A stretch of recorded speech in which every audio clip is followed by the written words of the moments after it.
Okay, you guys, video number 3. Um, there was a situation that happened where um, it was very much questionable how these turning these turn of events happened, where we were living in this apartment in 2015, me, my children, and my ex-partner, and at some point, for some odd reasons, we got evicted. And it happened very quickly. It was letters from the bank saying that anyways, I don't want to get into the details of the why we got evicted, but it came down very quickly. Like, we went to a judge.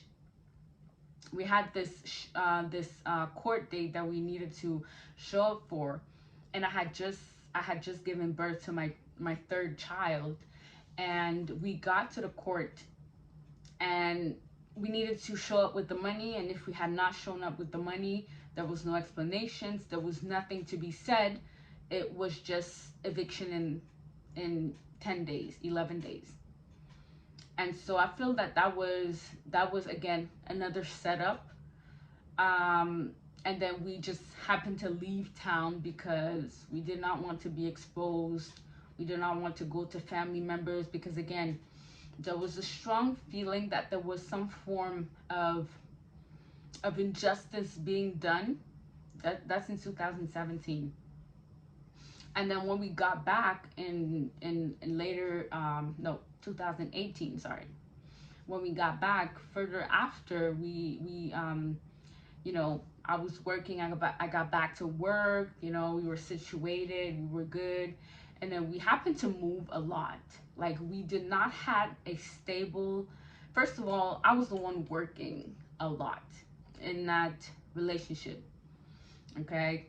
And also, ladies, red flag, big, huge red flag. If you are in a relationship and that other party or that other person tells you that they will not want to buy a house with you, they're not going to want to invest with you, they are willing to go through social assistance to get by, they're not willing to look for work, you know, that's a huge red flag. Okay. And that was one of the red flags that I overlooked, because I had this conviction that when you start having a family with someone, it's a ride or die situation. There is no. And again, I was also pressured because I had seen my parents divorce very early on, and I was like, oh my God, I do not want to recreate that same situation. And it's just funny how, when you are carrying karmic energies from your parents, you do recreate those things in order to close out these cycles. And that's what I did, thank God. But at that time, I was recreating the same patterns as my parents did. And I was like, oh my God, I'm not going to leave this man. I'm going to stay because I have children with him. And even though, we do not, you know, intimately, we're not connected that much, or we have these upheavals, and there's this abuse that I was overlooking. So I was thinking, I'm gonna make life with this person. So there's a lot of red flags that in hindsight I'm like, oh my God, never again. But I had to learn from these things. Okay, so if you are with someone that tells you from the get-go that they're not willing to invest, that they don't want like nothing to do with growth, they're not willing to work, or have whatever have you, like, this is a huge red flag. Don't overlook it. Okay. So I was the one that was financially more stable. I was the one that had the jobs, and even though I did not like my jobs, like, I was still doing it because I had children, I had a family that I had to care for. So I took it upon myself to make sure that we were stable at some point. So in 2019, we get into this building where there was these neighbors, these ups there were like probably three brothers. And very quickly, I started having these not red flags, but just very cautious. I was cautious with these neighbors, and And then also because there was the partner that I was with at that time was very much projecting shadows onto me, saying, "Oh, I'm gonna, I'm gonna be flirtatious with them. I'm gonna be, doing all these things and whoring myself and dressing certain ways to attract people, to seek for attention and whatever have you." So at that point, I was very much isolated. I did not. I had a hard time keeping friendships. I had a hard time, just being myself. I was not myself at all. Like I was, at some point, I had put on weight. At some point, I was feeling very, very conflicted within myself. I was not myself at all. And you know, basic line is basically he was just, giving me instructions on how to be. Basically, that was it. And he had played. I had allowed him to play so much in my mind that I was not even able to tell what was the truth about what I was thinking and what was that person telling me that I was thinking. So there was this thin line of what a person was telling me I was thinking and what I thought I was thinking. So basically, it had boiled down that that person was really good with manipulating, and I had allowed them to manipulate me to such a point where I was questioning my own thought process, my own patterns, my own thoughts. So I was more inclined to take over what they thought I was thinking rather than just believing my own thoughts. Okay? So these upstairs neighbors, I do also believe that there was some form of alliance with my family, with that person, that ex-partner, because I remember a clear image where that ex-partner was talking with these upstairs neighbors, and I don't know what they were talking about, but there was these, I had these very weird recall, of this neighbor son coming into our house asking if we've seen his dad's girlfriend. She's very light skinned and blah blah. Like, I think that there was some form of alliance to confuse me even more so, mentally, to the point that social services actually were called, saying that I was an unfit mother, that I was being sexually promiscuous in front of my children, and that I was sexually promiscuous with these upstairs neighbors. Um, and then, it was taken to another level. And then that ex-partner of mine was also to the point where was also telling me, or had inseeped ideas in my mind about my own, my own acts, saying that, oh, I followed you around, I, you know, have you slept with my friends? Have you done this with my friends? Like, was questioning me. And then because I was, I was just taken over, and I was just so gullible and naive, I had totally no, it was like false memory being printed in my mind, and I was just saying yes to everything he was saying. So every question he inquired about, I was like, yes, I slept with your friends, yes, I did this, yes, I did, because reality for me was totally just diluted with a version of his truth that was seeped into my mind. And then whatever truth that I was thinking was not valid. Okay? So at some point, I actually went to the police to file a report about people abusing me, raping me. Um, in that report, I also put the names. Well, there was a list of people that I had put down in the on the paper, and that so I filed the police report. I actually did, um, but then it took me time to really come to the conclusion that, I filed a false police report, or that police report could have not been conclusive because there was no evidence, there was no recalled. There was no real memories being recalled. So the police report just got shut down, whatever. And then after that, there was this episode from the time the police report was filed.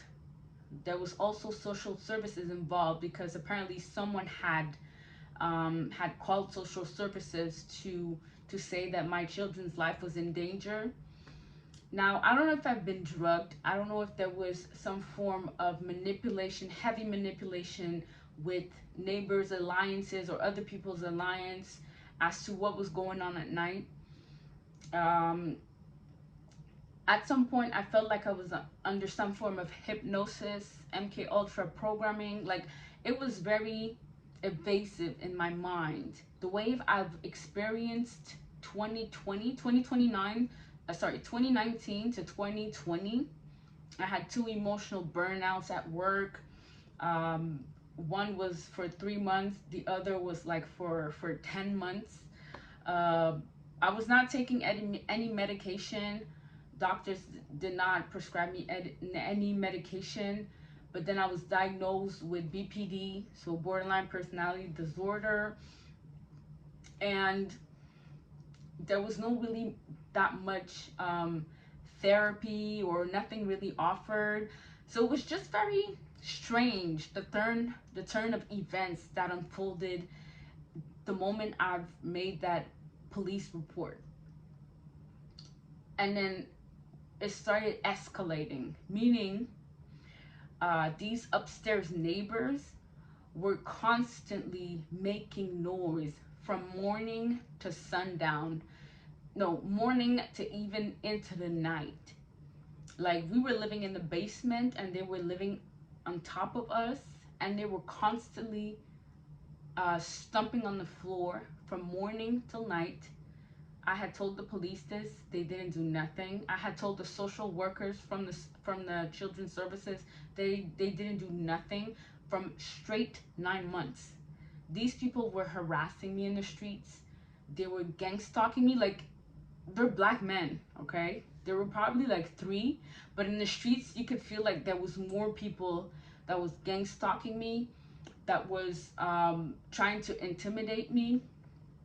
And on top of that, that ex-partner that was living in the house with me was also trying to even more manipulate me into saying, did you dissociate tonight? Did you go see the neighbors tonight? So there was all these tactics of really just trying to um, have me go crazy. So for 9 months, so from the time that police report was done till the time we escaped the house, we literally escaped the house because it was too much. Okay, there was I had psychiatric evaluation or assessments. I had social services come and check on us to see if we were actually, very well raising our children and if we were keeping them in a safe environment. I had I was dealing with um, with my own mental state, my own mental health, as whether or not I was actually dissociating. Because this is the thing, I feel that at some point, because of early childhood sexual abuse, because I was amnesiac, or I had amnesia about that childhood memory, there was information being passed on how to manipulate me even more, and I was mentally more in a vulnerable state, to the point where that partner that I was with was using that memory of the past to say that I do dissociate every day, and I do dissociate, and I go in these episodes where I go and feed off myself sexually, and then I come back and I don't remember what happens. And I had totally accepted that truth from that time being. And I thought that I was a sexual addict. I thought that I was leaving my body to go feed myself sexually, and then come back and not remembering these episodes. Like, I was mentally just scattered, okay? And not only that, we were dealing with the noise that these upstairs neighbors were doing constantly from the time being in the house till late at night. So even my children psychologically were affected by this. My third son was scared at night. He did not want to nap. He did not want to go to sleep at night because there was this constant noise, like of stomping in the house. And we were living in a building, a six apartment building, and there was nothing being done. Even when police would come, there was nothing being done. And it was constant for a constant 9 months. And I remember with that ex-partner, we were watching a show, and in the show, that woman flee because she was getting this high vibe intuition that something was about to happen or people were coming for her, and she just flee. And we were watching this, we're like, we need to bounce, we need to escape. And that's what we did. Into the night, we did our luggage, we packed our bags, and we left the apartment. We had already found a place for us to stay, and we had planned that, we're gonna just take the time being. It was like a month and a half of just traveling around the province where we lived to just escape, literally escape, and feel even safer. So we left the town that following morning. We packed everything in my car, because it's my car, and then we just bounced. We bounced, literally. We did some wild camping with the boys. We slept on different camping sites, and we did that for like 40 days, a month and 10 days, until we came into a safe location. I'm going to stop it here. I'm going to continue in the fourth video.